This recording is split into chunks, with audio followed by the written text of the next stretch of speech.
Scam 1992 आप सब ने देखी होगी, नहीं देखी है तो हर्षद मेहता का नाम तो जरूर सुना होगा। बीते दिनों अभिषेक बच्चन ने अपनी फिल्म द बिग बुल में हर्षद मेहता का ही किरदार निभाया था। हर्षद मेहता को 20वीं सदी के भारत का सबसे बड़ा स्टॉक मार्केट ब्रोकर कहा जाता था, लेकिन जब पत्रकार सुचिता दलाल ने 1992 में स्टॉक मार्केट स्कैम को उजागर किया तो अपने सपनों की सबसे ऊंची उड़ान भर रहे हर्षद मेहता का ग्राफ जमीन पर आ गिरा।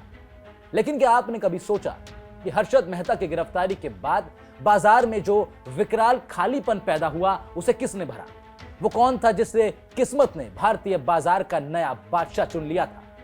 वो शख्स जो हिंदुस्तान के इतिहास का सबसे बड़ा इक्विटी इन्वेस्टर बना, वो शख्स जो मुंबई की दलाल स्ट्रीट का बादशाह कहलाया जाता रहा, वो शख्स जिसने तब 1400 करोड़ कमाए जब सारी दुनिया का बाजार नीचे गिर रहा था, वो शख्स जो हर्षद मेहता के बाद इंडिया का most successful stock market investor बना, नाम था the big bull Rakesh Jhunjhunwala.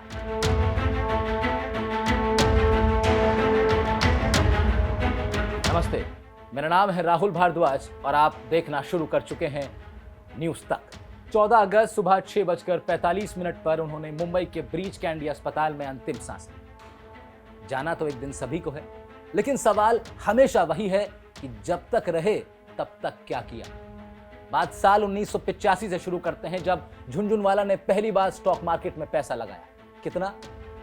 5,000 की पहली इन्वेस्टमेंट से स्टॉक के बाजार में कदम रखा। पहली बड़ी कामयाबी अगले साल 1986 में आई। उस दौर में टाटा टी भारतीय घरों में बहुत नई पहचान बनानी शुरू कर रही थी। लोग बस जानने ही लगे थे कि अच्छा, टाटा टी नाम से कोई चाय की पत्ती भी दुकानों पर बिक रही है। आम आदमी ने इतना ही जाना, इतना ही समझा। लेकिन राकेश झुनझुनवाला आम आदमी नहीं थे, वो खास थे। राकेश झुनझुनवाला ने टाटा के भविष्य को पढ़ लिया था। साल 1986 में झुनझुनवाला ने 43 रुपए की कीमत पर टाटा टी के 5,000 शेयर खरीदे। एक नई शुरू हो रही टी इंडस्ट्री में झुनझुनवाला ने पैसा लगाया था। झुनझुनवाला की कैलकुलेशन का कमाल देखिए कि महज 3 महीने के भीतर 43 रुपए के स्टॉक 143 पर पहुंच गए और झुनझुनवाला के हिस्से में 5 लाख का प्रॉफिट आया।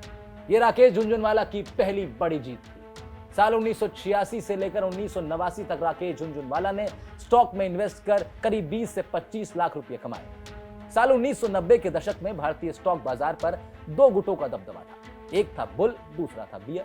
हर्षद मेहता अरेस्ट से पहले तक राकेश झुनझुनवाला बियर ग्रुप का ही हिस्सा थे।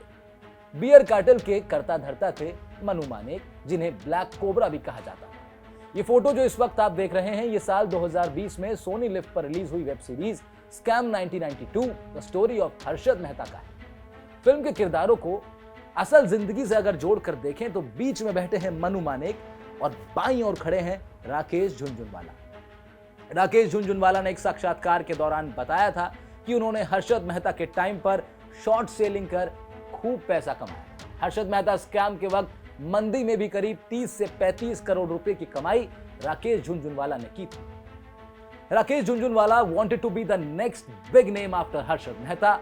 उन्होंने एक बार कहा भी था कि हर्षद मेहता एक सपना था सबके लिए। वैसे ऐसा सपना तो लाखों लोग देखते हैं, लेकिन पूरा होता है सिर्फ किसी एक का, और वो उस एक को कभी कभी देख के लगता है कि इसे खुद कुदरत ने चुना है। राकेश झुनझुनवाला वही नाम।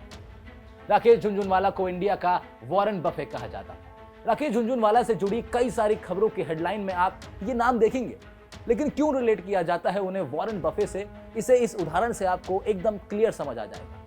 साल 2003 में झुनझुनवाला ने टाइटन के 6 करोड़ शेयर खरीदे।